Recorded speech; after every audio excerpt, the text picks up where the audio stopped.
Assalamualaikum warahmatullahi wabarakatuh.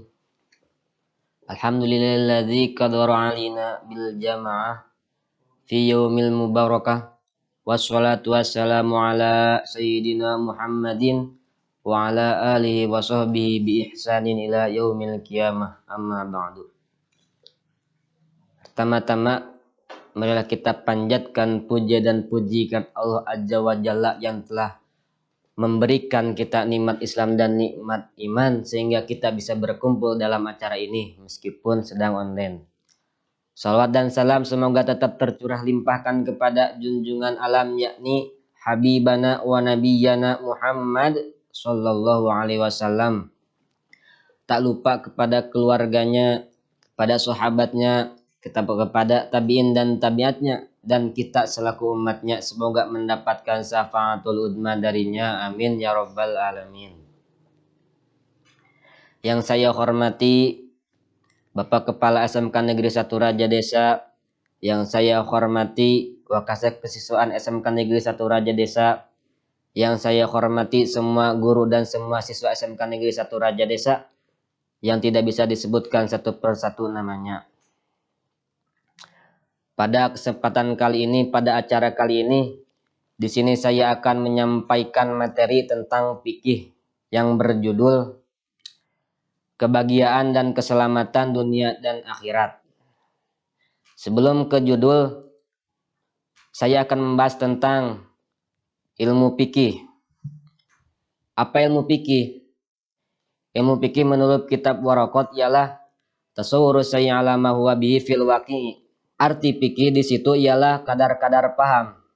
Jadi kalau kita paham tentang suatu benda, misalkan kita paham tentang pakaian yang gunanya untuk dipakai, nah, kita sudah fikih di situ, sudah paham.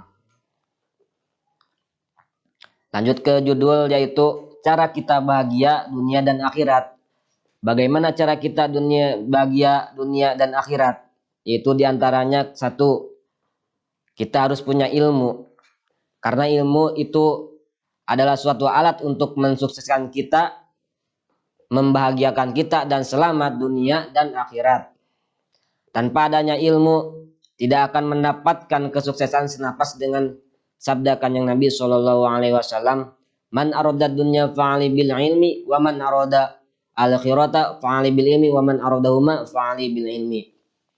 Itu barang siapa yang ingin sukses di dunia maka harus dengan ilmunya, dan barang siapa yang ingin sukses di akhirat maka harus dengan ilmunya, dan barang siapa yang ingin sukses dunia dan akhirat maka harus dengan ilmunya. Yang kedua, cara kita bahagia dunia dan akhirat itu harus punya agama.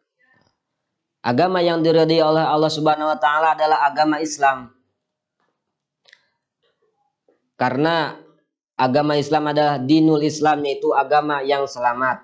Agama menurut istilah ialah masyara'allah ala lisani nabi minal ahkami, yaitu undang-undang Allah yang digelarkan lewat lisan Nabi Allah yang isinya tentang hukum-hukum Allah.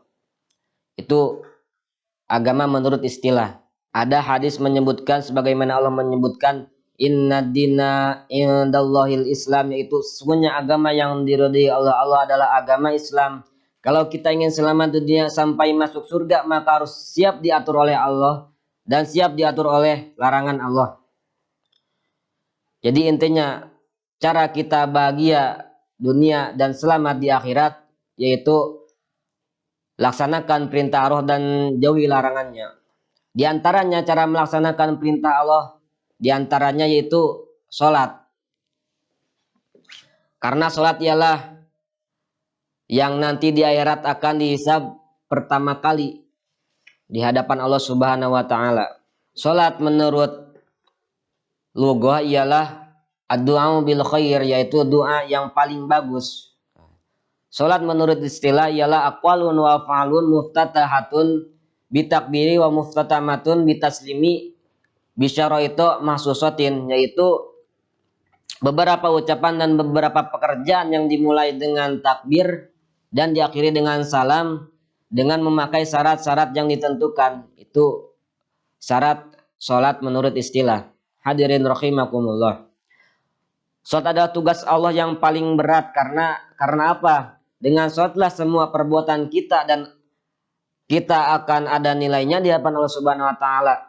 Kalau diibaratkan salat itu seperti angka 1 dan amalan-amalan yang bagus yang lainnya itu nilainya 0. Kalau kita gabungkan amalan-amalan baik seperti kita membantu orang lain dan kita sedekah, lalu digabung dengan kita sering melaksanakan sholat, itu pahalanya berlipat-lipat ganda. Tapi sebaliknya, kalau kita melaksanakan amalan-amalan baik dan tidak diiringi dengan sholat kita, kadang sholat kita tidak pernah sholat, itu percuma amalannya 0.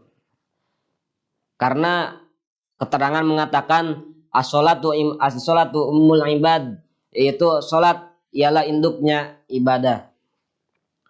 Sedangkan ibadah yang lain diibaratkan anaknya. Kalau tidak ada ibu tidak akan ada anak. Begitupun juga dalam peribadahan, kalau tidak ada sholat maka tidak akan ada ibadah yang lain, semuanya dianggap tidak ada. Hadirin rahimakumullah. Sholat adalah tiangnya agama. Sesuai dengan sabda Nabi SAW, as-sholatu imaduddin, faman aqama faqad aqamaddin, wa man taraka faqad hadamaddin. Yang artinya sholat adalah tiangnya agama, dan barang siapa yang mendirikan sholat maka dia mendirikan agamanya, dan barang siapa dia meninggalkan sholat maka dia meruntuhkan agamanya. Na'udzubillahi min dzalik. Makanya kita sebagai umat muslim jangan sekali-sekali berani meninggalkan sholat, karena meninggalkan sholat dengan sengaja itu termasuk dosa besar.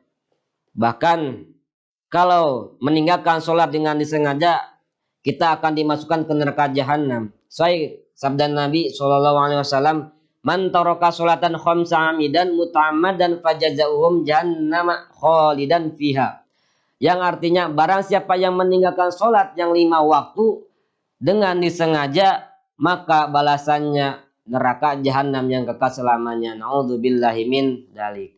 Kalau kita sudah bisa melaksanakan perintah Allah dan menjauhi larangannya, insya Allah kita akan masuk surga. Insya Allah kita akan bahagia dunia dan akhirat dan masuk ke surga. Bagaimana ciri-ciri penghuni surga? Ciri-ciri penghuni surga ialah disebutkan dalam sejarah, pernah diterangkan ada yang disebut oleh Nabi SAW sebagai ahli surga. Perlu diketahui manusia semuanya akan dikembalikan kepada Allah Subhanahu wa taala, dan Allah ada yang menjadi penghuni surga dan ada juga yang menjadi penghuni neraka. Imam Ghazali dalam syairnya mengatakan, manusia ingin selamat, ingin jadi ahli surga, tapi dia tidak menjalani jalan keselamatan itu. Hal ini bagaikan perahu berjalan di daratan, yaitu perahu kalau berjalan di daratan itu tidak bisa. Makanya yuk kita jalani segala faktor untuk menjadi ahli surga. Yang pertama, tazkiyatul qalbi, yaitu bersih hatinya dari kotoran-kotoran yang akan menghancurkan perbuatan kita seperti hasud, ria, dan sebagainya. Yang kedua, qalbun naqi, mempunyai hati yang takwa, mempunyai hati yang berzikir kepada Allah. Yang ketiga, wajhul malih, mempunyai wajah yang ceria, mempunyai wajah yang berseri-seri,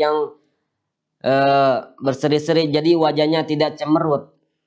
Bahkan Allah sangat mencidai orang-orang yang wajahnya berseri-seri, lamun cek bahasa Sunda nama marah mai budi. Yang keempat, lisanul zikir, yaitu mempunyai lisan yang selalu ingat kepada Allah tiap harinya, tiap waktunya, tiap detiknya. Dia bisa mengatur bicara, sebab dosa yang dijalani lisan itu banyak. Coba kita berpikir sejenak, apa sih latar belakangnya semua manusia nanti akan ada yang bisa bicara? Oh, maksudnya manusia nanti tidak akan bisa bicara. Karena apa? Senapas dengan dauhan Allah Subhanahu wa taala dalam surah Yasin ayat 56. Al-yauma nakhtimu ala afwahihim wa tukallimuna aydihim wa tashhadu arjuluhum bima kanu yaksibun. Itu pada hari kiamat ini kami tutup mulut mereka dan berkatakanlah kepada kami tangan mereka, dan memberi kesaksian kaki mereka terhadap apa yang dahulu mereka usahakan. Hadirin rahimakumullah. Yang keempat, yang kelima yaitu yaddu sahiyun. Mempunyai tangan yang lumayan. Maksud arti mulai lumayan di sini ialah tangan yang selalu memberi bantuan kepada orang lain, yang selalu memberi sedekah kepada orang lain, dan tidak kikir, karena sabda Nabi mengatakan, as-sahiyyu qaribu minallahi wa qaribu minan nasi wa ba'idun minan nari, bakhilu ba'ida minallahi wa ba'idun minan nasi wa qaribu minan nar. Itu manusia dan jauh dari api neraka, sedangkan orang yang kikir itu jauh dengan Allah, jauh dengan manusia dan dekat dengan api neraka. Nauzubillahi min dzalik. Mudah-mudahan kita menjadi penghuni surga. Amin ya rabbal alamin. Hadirin rahimakumullah.